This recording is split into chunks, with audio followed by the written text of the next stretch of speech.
Namaskar. A warm welcome to World News, an Indian perspective on All India Radio. This is Abhineet Shukla and with me is R.S. Raghu bringing glimpses of the major developments of the day from across the globe. Over the next half an hour, we shall bring you the latest from the world of politics, economy, sports, entertainment and more. The headlines. Prime Minister Narendra Modi says India needs to develop at a faster pace in a new world order in the post-pandemic era. 14th India-Japan Annual Summit to be held on 19th of March, focus on partnership for peace, stability and prosperity in the Indo-Pacific region. Second India-Australia Virtual Summit to take place on Monday to boost comprehensive strategic partnership. New Delhi asks China to adopt a congenial stance in the interest of Indian students and facilitate their early visit. India's merchandise export reaches $390 billion. Auto components industry records trade surplus of $600 million for the first time. US expels Chinese state-owned phone carrier Pacific Networks Corporation from its market over national security concerns. International Adolescent Health Week to be celebrated from 20th to the 26th of March. And in All England Badminton Championships, Indian shuttler Lakshya Sen defeats third-seeded Anas Antonsen to reach quarterfinals. Saina Nehwal goes down to Akane Yamaguchi.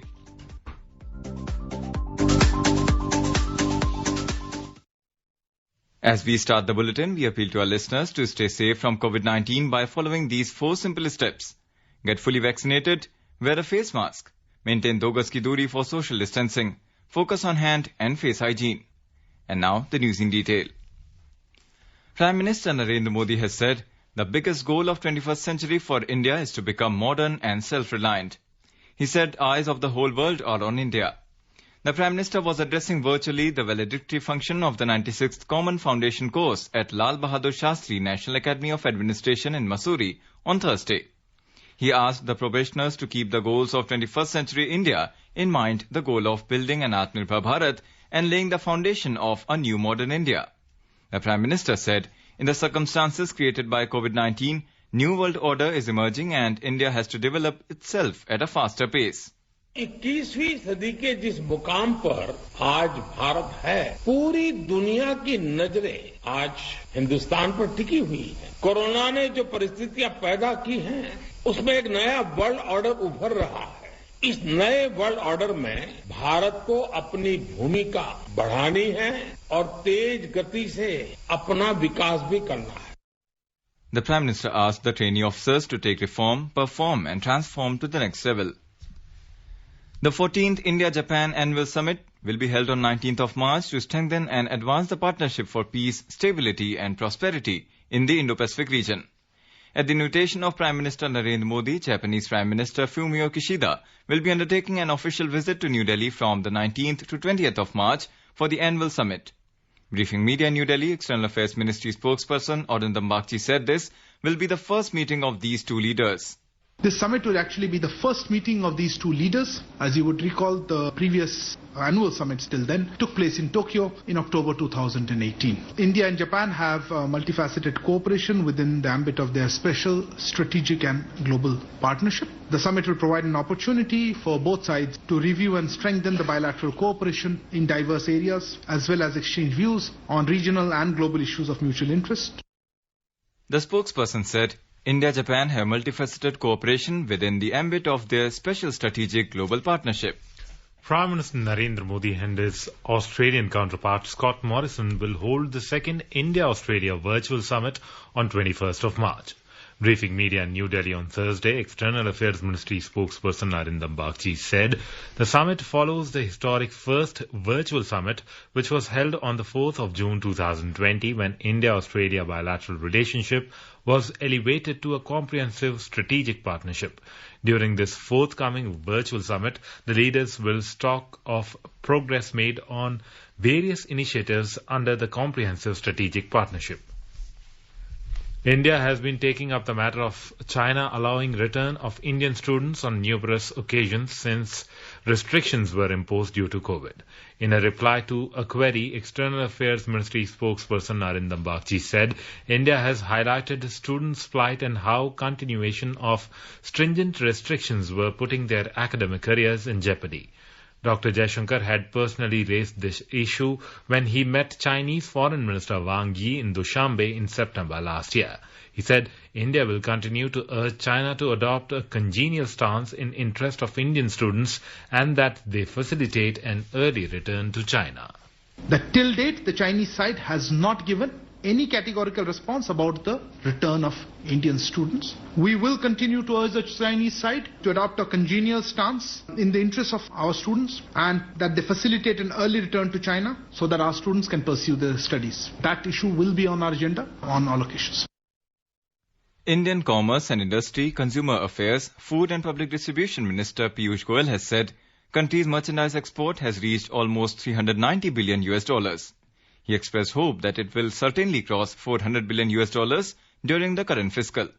Mr. Goyal said country's auto components industry has for the first time recorded a trade surplus of $600 million.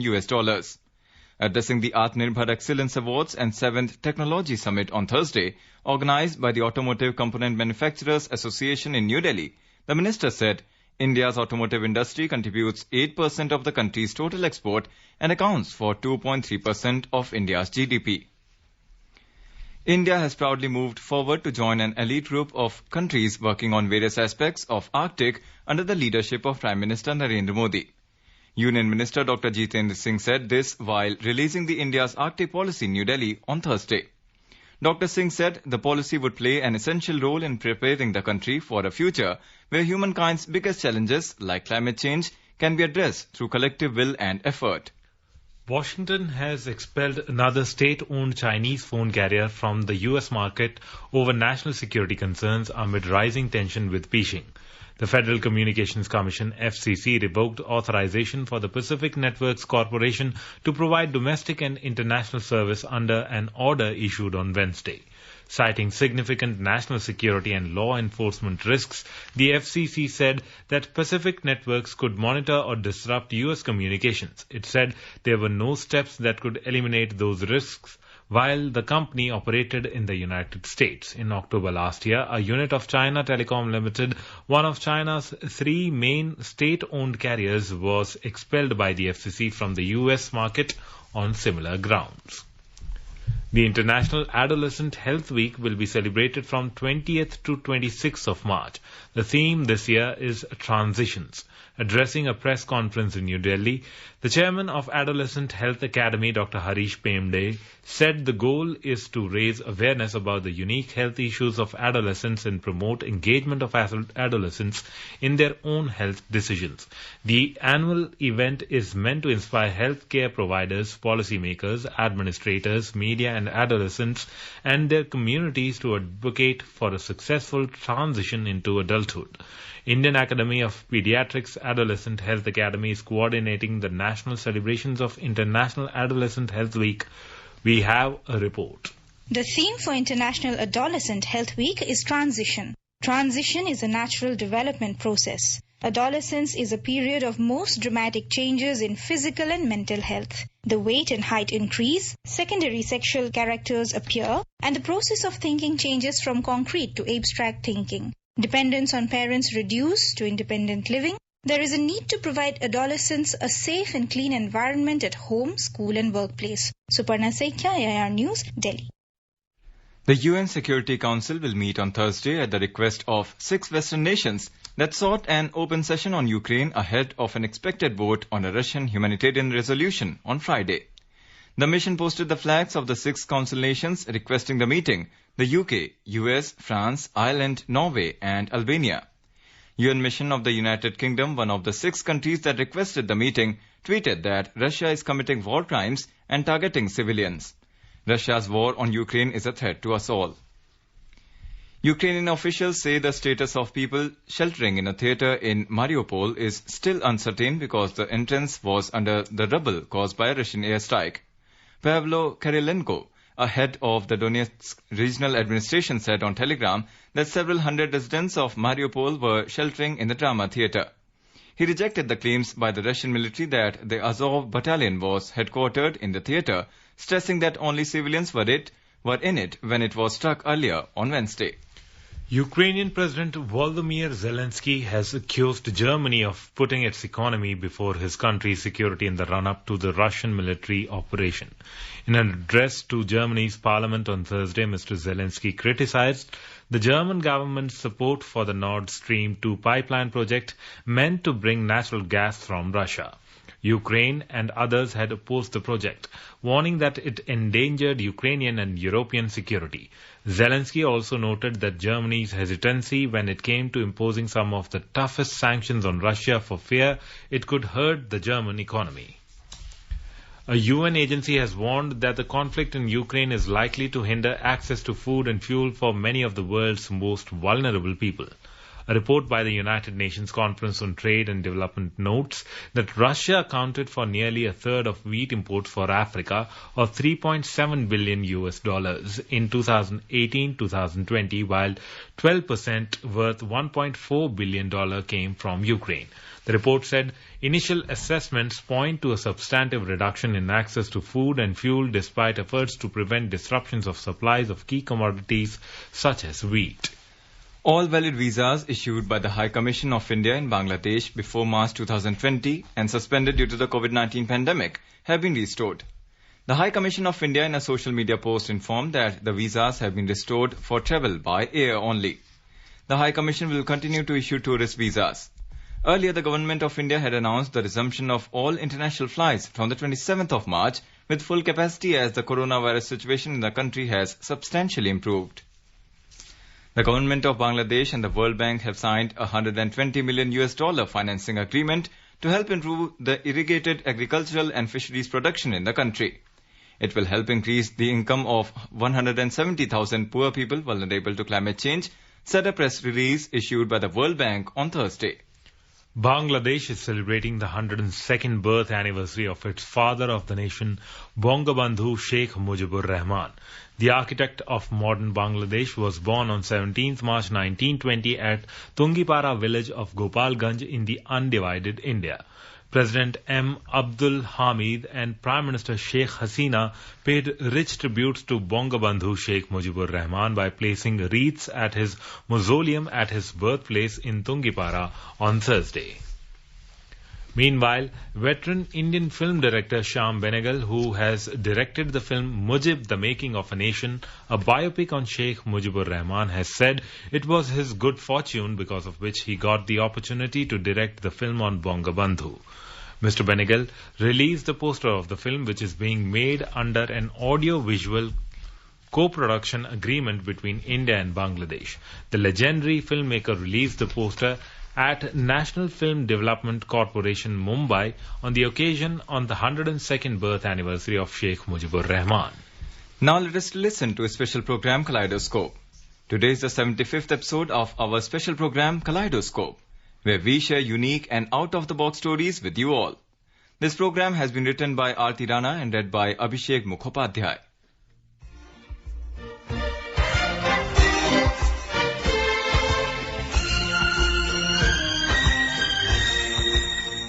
India is celebrating its 75 years of independence this year. Azadi Ka Amrit Mahotsav is a celebration of the glorious history of its people, culture and achievements. This is what makes a special program more special. We have also completed our 75 episodes. We started our journey with stories about nature, love, compassion, lots of humor and totally weird news. It was all about feeling new and finding new, and that still continues.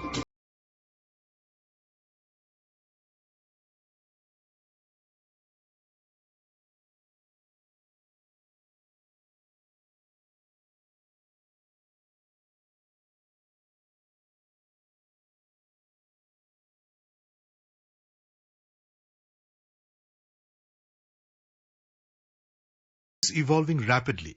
Artificial intelligence and other advancements in information technology specifically set the stage for more technological evolution.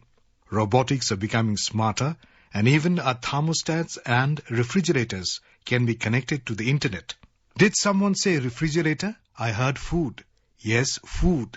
Just a single word makes me think and crave for so many dishes. Now, let's imagine someone else is cooking karhai paneer or idli dosa or gulab jamun for you while you sit on your couch. There's a Bangalore person who has innovated a robot that can cook piping hot and delicious meals automatically without much human intervention. This Bangalore man made a robot which cooks more than 120 food items according to the user's taste requirements and preferences. This machine is designed and manufactured purely in India. The device is equipped with artificial intelligence and is mobile app driven. Also, users can track calories, customize dishes to their taste, and build new recipes. What else does one want in this world? And you know what? Government of India too helped financially in this extraordinary venture.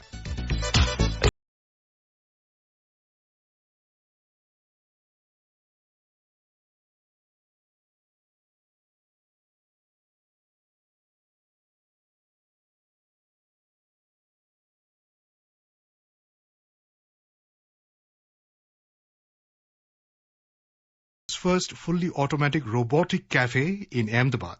We have heard of many other robotic cafes, but why is this unique? Because in other cafes, robots are used to serve only, while here it prepares food and serves both. Robots will cook and serve you bhel, pav, samosa, tea, coffee and pani puri. It feels like some futuristic movie.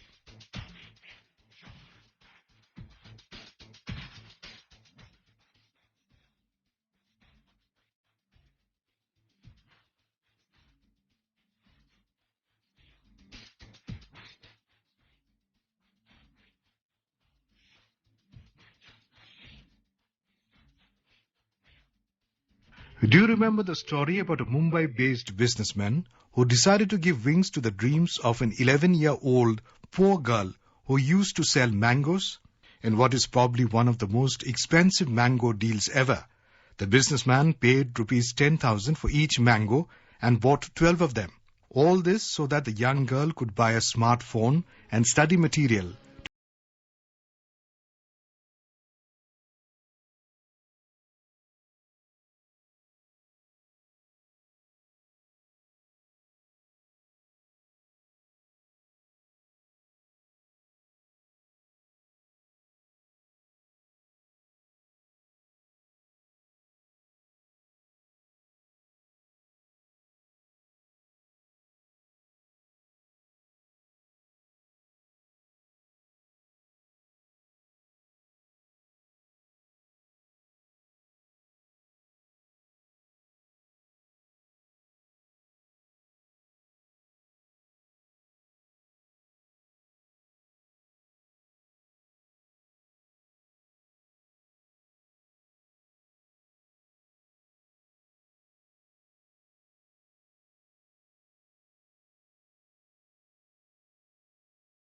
Vadodara, Mohanlal Chauhan and Leela Ben, both above 70 years, are fulfilling their wanderlust by travelling across India on a bullet motorcycle with a sidecar.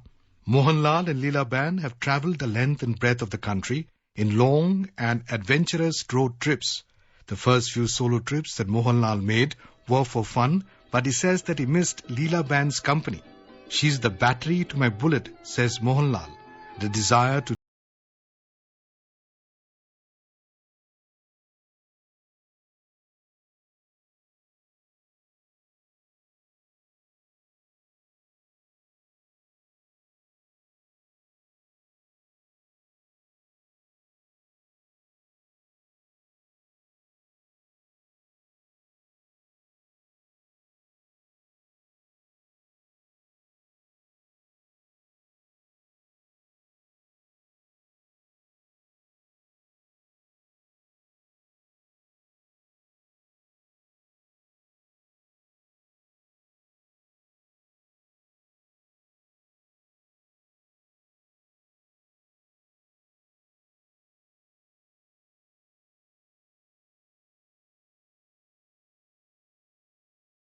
historical reference or mythological names, but these are modern times.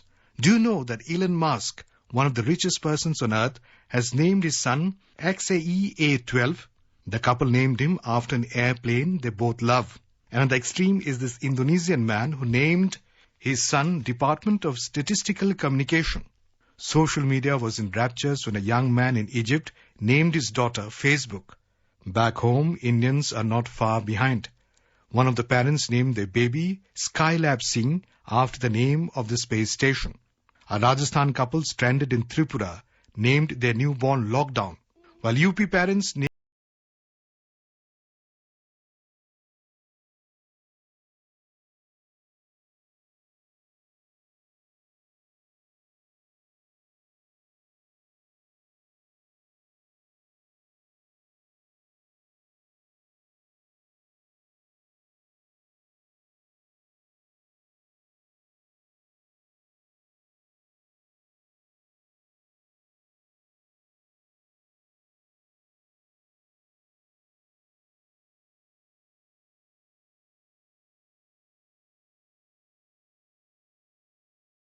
electronics, but in what can only be described as a bizarre incident, an entire bus stop was stolen in Pune city in Maharashtra.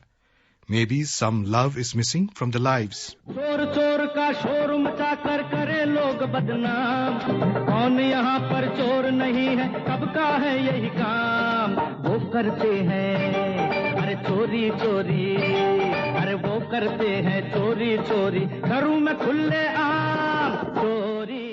Cultures across the country are so different from each other, there's no dearth of hilarious incidents that can tickle a bone or two. We all want love in a life, especially from a life partner. But how much is too much? A couple went to court for divorce on the ground that her husband loved her way too much and not fighting with her at all. The couple had been married for over 18 months. What's love without a little fight?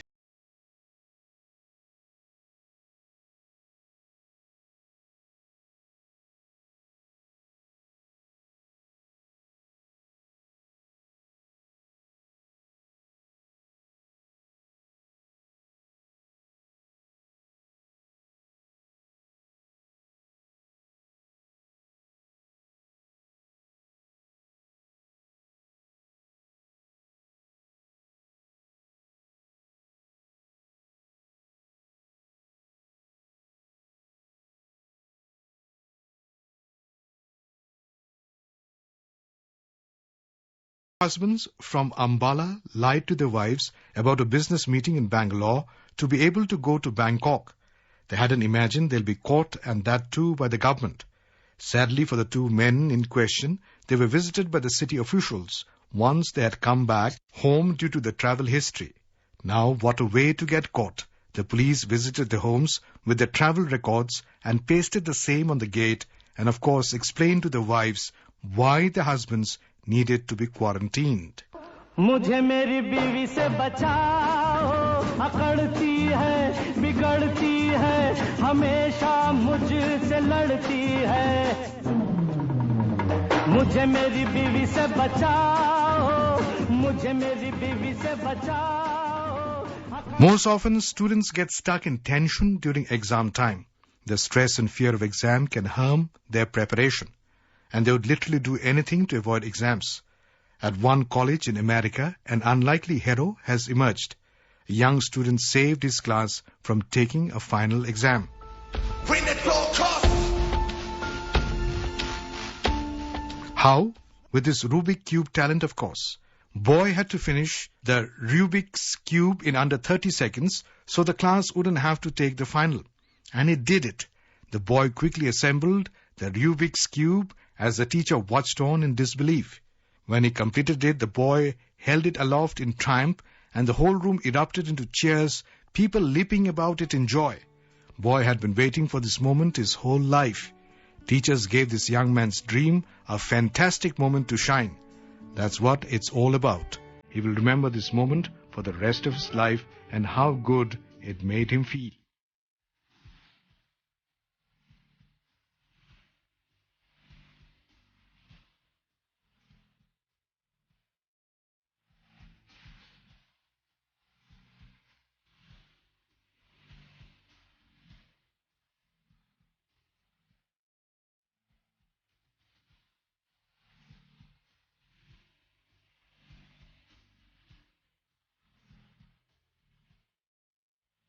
India is internationally recognized as an extremely colorful country.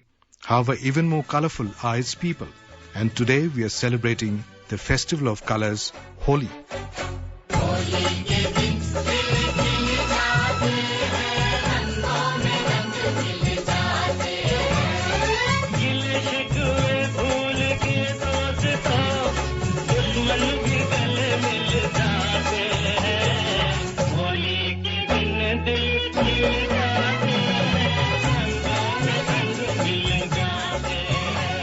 It would not be an exaggeration if one says that fun is the other name of this festival of colors called Holi.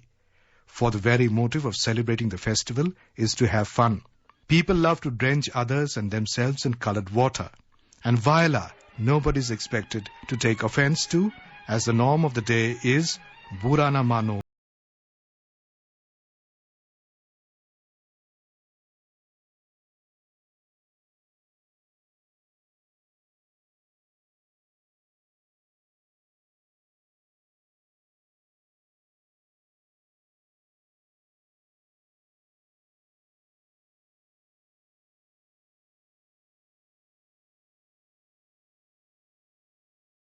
Is the birthplace of Radha, a village 42 kilometers away from Mathura, is of particular interest. Here men from Nandgaon, the land of Krishna, come to play Holi with the girls of Barsana and hope of raising the flag over Sri Radhika Ji's temple.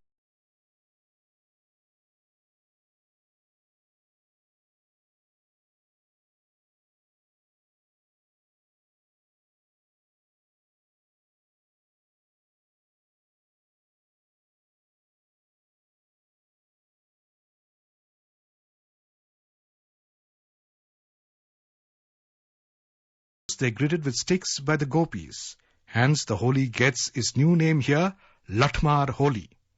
Smart enough, men come fully padded as they are fully aware what kind of welcome awaits them and also the fact that they are not allowed to retaliate on that day. The next day is the turn of men of Barsana. They reciprocate by invading Nandgaon and drench the women folk of Nandgaon in colors of Kesudo, naturally occurring orange-red dye, and Palash. Today, the women of Nandgaon beat the invaders from Barsana. It's a colorful sight. Let us end a special edition of Kaleidoscope here with the colorful thoughts. Do not forget to give us feedback on duniarangbirangi10@gmail.com. Happy Holi.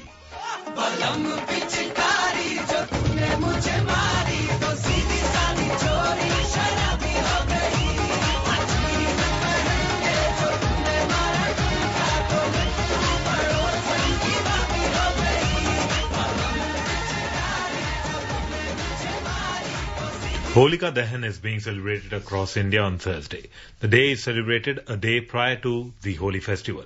Holi, the festival of colours, will be celebrated throughout the country on Friday.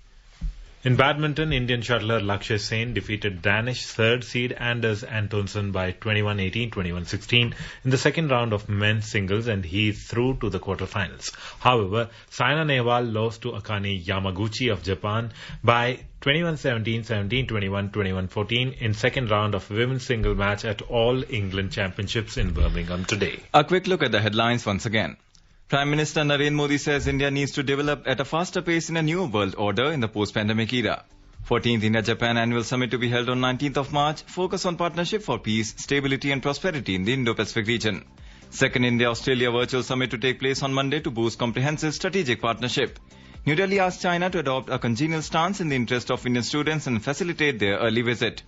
International Adolescent Health Week to be celebrated from 20th to 26th of March. And now before we end, let us listen to Mahatma Gandhi's favorite bhajan Vaishnav Jan by artists from Japan.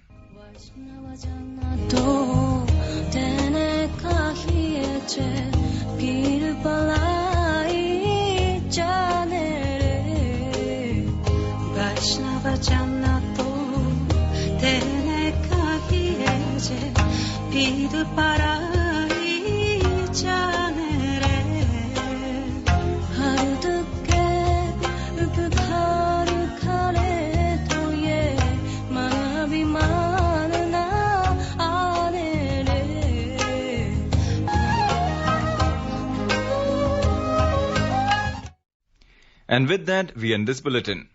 We'll be back at the same time tomorrow with the next edition of World News.